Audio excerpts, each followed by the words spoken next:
It was supposed to be the happiest day in months. After a long year filled with doctor visits, therapy sessions, and sleepless nights, today was finally the day we would take a break from it all. A real vacation. A reunion. Something to lift my daughter Lila's spirits. We were flying to Seattle to visit my parents, who hadn't seen her since the accident, since the day everything changed. The last time they hugged her, she was running around the backyard chasing butterflies. Now, she sat beside me, legs still, a quiet strength in her eyes, hands resting on the arms of her purple wheelchair. I had promised her this trip. I had worked overtime shifts, budgeted every penny, made sure every detail was perfect.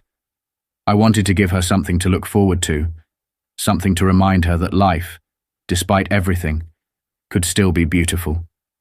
Lila was all smiles that morning, her excitement bubbling over as we made our way through the airport doors. I kept checking my watch, nervous as always, though we were a full 3 hours early. Traveling with a child who has mobility needs means everything takes longer. You have to be twice as prepared. So I had called the airline ahead of time, filled out every form, spoken with a rep who assured me that wheelchair accommodations and early boarding were arranged and noted on our file.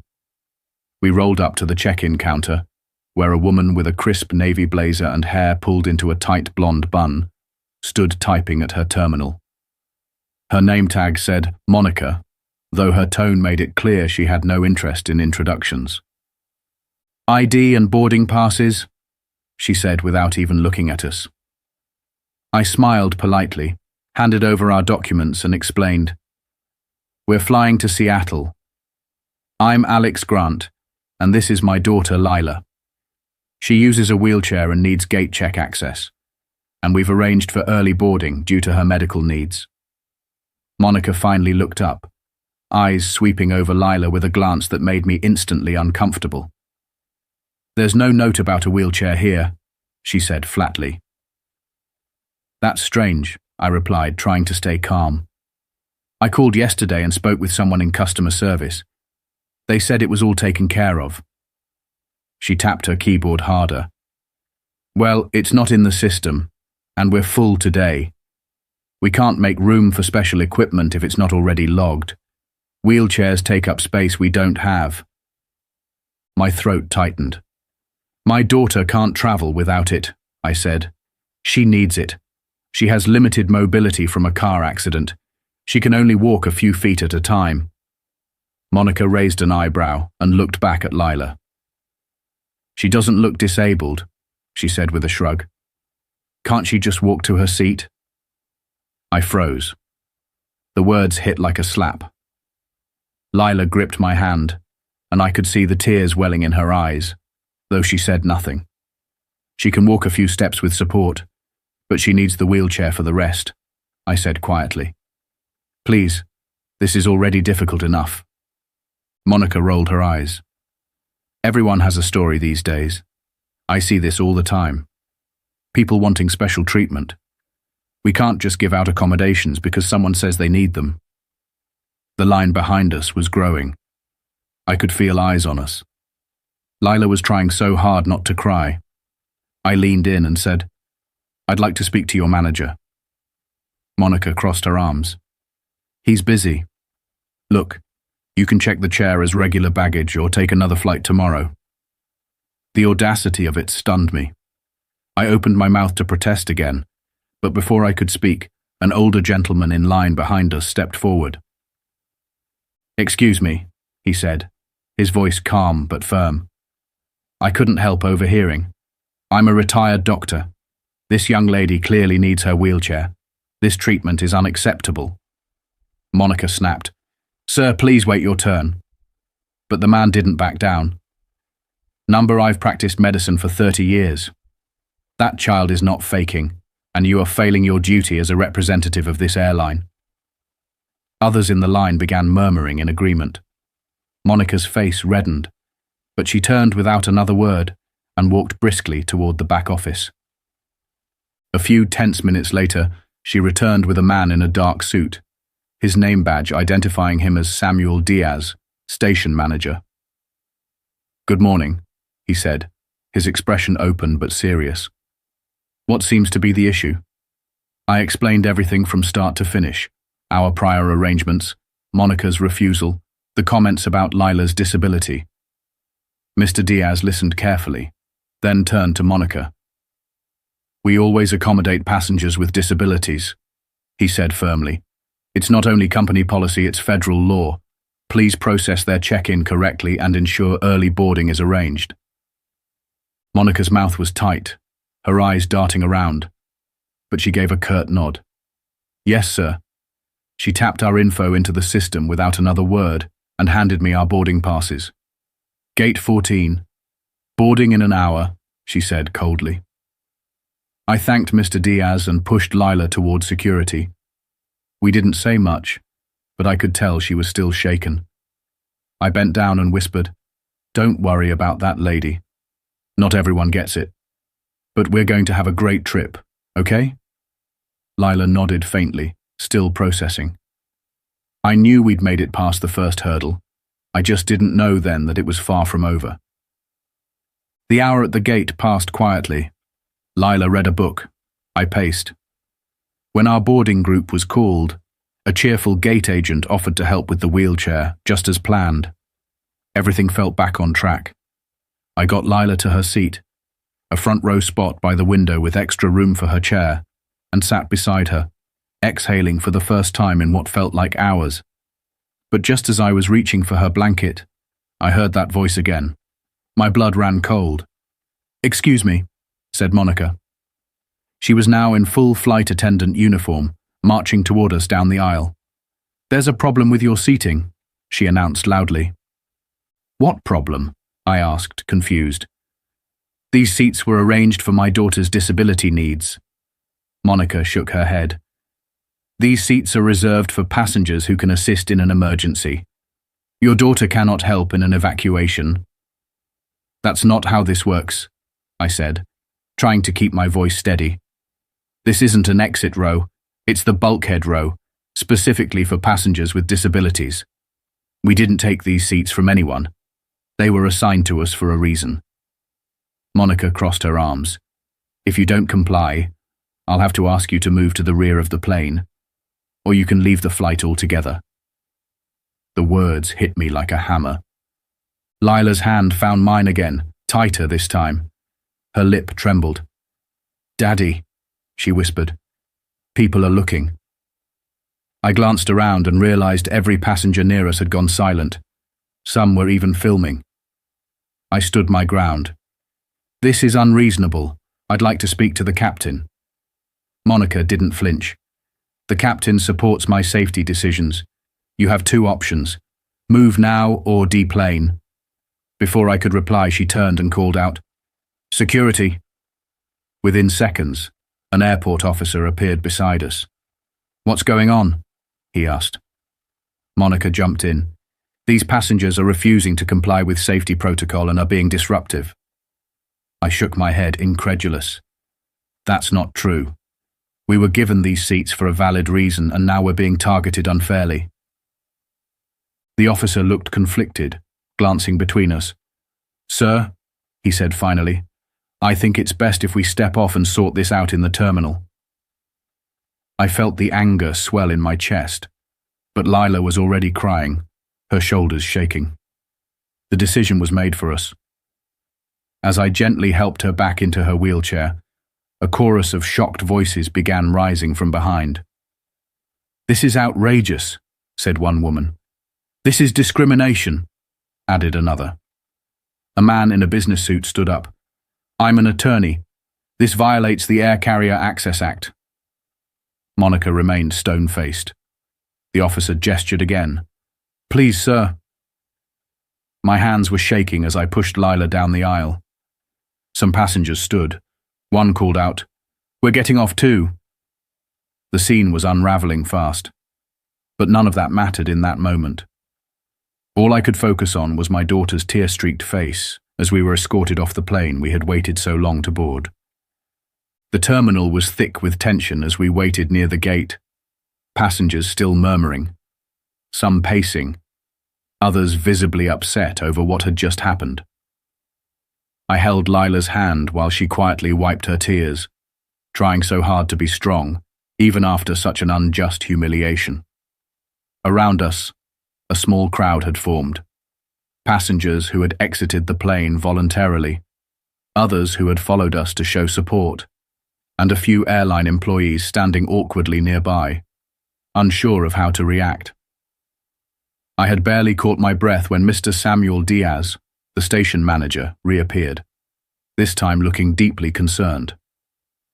"Mr. Grant," he said as he approached, "I was told you were removed from the flight. What happened?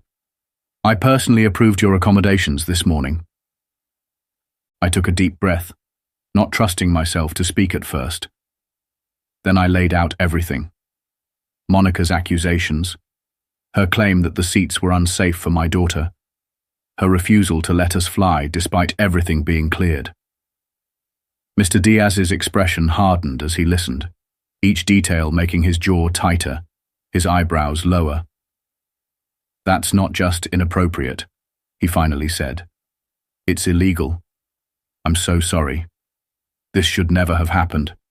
Not to your daughter, not to you, not to anyone." He immediately called the captain of the flight over, a calm man in his 50s who looked shocked as soon as he heard the story. "I never authorized that," the captain said, visibly angry. "That decision was made entirely without my knowledge. If I had known, it never would have escalated to this point." Mr. Diaz turned to us with renewed urgency in his voice. "If you're still willing, we'd like to get you both back on that flight, immediately. Your seats are still there, and I can promise you, Monica will not be joining us again." Lila looked at me hesitantly. I knelt down and met her eyes. "Do you still want to go see Grandma and Grandpa?" I asked.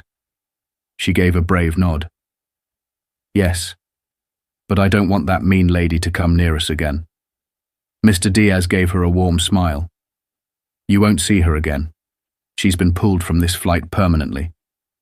As we turned to head back toward the gate, we glanced out the large terminal windows and saw Monica being escorted away from the aircraft by two supervisors. Her face was flushed with anger, but no one seemed to be listening to her anymore. The tide had turned. As we reboarded the aircraft, the atmosphere had completely changed. The same passengers who had watched us leave now welcomed us with applause. Some gave us encouraging nods. A few reached out to gently touch Lila's hand in support. An elderly woman we'd never met said softly, "You're a brave young lady." Lila's eyes lit up at that, her confidence slowly returning. A new flight attendant, a middle-aged woman named Margaret, greeted us warmly the moment we stepped into the cabin. "Welcome back," she said with genuine kindness in her voice. "We're so sorry for earlier. That behavior was completely out of line, and we're going to make sure you're treated with the respect you deserve." Margaret went above and beyond. She helped me settle Lila into her seat again and brought her a warm blanket, a hot chocolate, and even a little snack tray shaped like a teddy bear. "This is just the beginning of a wonderful trip," she said gently. And for the first time that day, I saw my daughter relax. As the plane took off, the clouds rolling beneath us, Lila leaned against the window and whispered, "I'm glad we didn't give up." I smiled, squeezing her hand. "Me too, sweetheart. Me too." We landed in Seattle later that evening, and as promised, Lila's wheelchair was waiting at the gate. Margaret personally helped us off the aircraft and walked with us toward the terminal. To our surprise, Mr. Diaz was waiting there again, holding an envelope and looking both professional and compassionate. "Mr. Grant," he said as he caught up to us, "I wanted to give you an update on Monica. The airline has terminated her contract effective immediately. After reviewing what happened today, combined with a history of similar complaints, we've made the decision that she cannot continue in any capacity with us. Additionally, under the Air Carrier Access Act, she's now facing a $25,000 discrimination fine." I was taken aback. "That was fast," I said. Mr. Diaz nodded. "We have zero tolerance for this kind of behavior. We reviewed passenger videos and reports, and her actions were unacceptable. We're not just trying to patch things up, we're making things right. Then he handed me the envelope. Inside are 2 complimentary round-trip tickets to anywhere we fly. First-class upgrade included for your return flight. And our legal department would also like to discuss fair compensation for the emotional distress and public embarrassment your daughter experienced. I didn't know what to say. Thank you, I managed. That means a lot. He bent down so he was eye level with Lila and said gently, "You're amazing. You handled today with more courage than most adults I know. I hope you never forget how strong you are." Lila smiled, shy but proud. I could tell she was starting to understand that her voice mattered, and that being brave, even when it's scary, changes things. As we made our way out of the terminal, I spotted my parents standing just beyond the security line. My mum rushed forward, tears already streaming down her face. She wrapped Lila in a hug so tight it looked like she'd never let go. "Oh, my baby girl," she cried. "We missed you so much." My dad, ever the quiet one, took our bags and gave me a long, firm pat on the back. "Good job, son," he murmured. That night, after dinner and stories and laughter that filled the house like sunshine, I sat with my father on the back patio, watching Lila play with their golden retriever in the fading light. My dad placed his hand on my shoulder. "You did the right thing today. You stood up for her, stayed calm, didn't let anger take over. That's what a real man does. That's what a father does." I nodded, my voice caught in my throat. "I just did what I had to." He shook his head. "You did what most wouldn't have. And she saw it. You taught her something powerful today." That night, as I tucked Lila into bed, she looked up and whispered, "Do you think that lady will be nicer now?" I smiled faintly and sat on the edge of her bed. Maybe. Sometimes people need consequences to learn. But what matters is that you never let people like that make you feel small. She nodded. "I'm not mad anymore. Maybe she was just having a really bad day." Her heart was bigger than I ever realized. "That's a beautiful way to see the world," I said. "But no matter what day someone's having, it's never okay to hurt others." The rest of our vacation was everything we dreamed it would be. Walks through the park, museum visits, late-night ice cream, and endless time with Grandma and Grandpa. They spoiled Lila shamelessly, and for once, I didn't mind. When it was time to go home, we flew first class as promised. The crew was welcoming, attentive, and kind. It felt like flying in an entirely different world. As the plane took off, Lila looked out the window at the sky and said, "I'm glad we didn't let her stop us." This was the best trip ever. I smiled and gave her hand a gentle squeeze. "Me too, sweetie. Me too." But the story didn't end when the wheels touched down. Back home, I couldn't shake the feeling that more needed to be done. Inspired by Lila's strength, I started a small blog, just a place to share our story, to speak up for people like us who don't always have a voice. To my surprise, it grew. Fast. Messages poured in, some from parents in similar situations, others from people who just wanted to thank Lila for reminding them what courage looks like. Eventually, we were invited to speak at community centers and schools. Lila, always calm and composed, would tell the story from her own eyes. But never with bitterness, only with hope. "People need kindness," she'd say, "even the ones who don't seem to deserve it. That's how things get better." And that's when I realized the real victory. It wasn't that someone lost their job. It wasn't the free tickets, or even the public support. The real victory was in the change that came after. The way one painful moment sparked something bigger, something that could help others. And Lila? She taught me something that day too. That strength doesn't always roar. Sometimes it speaks gently. And sometimes the best revenge isn't punishment. It's compassion. It's progress.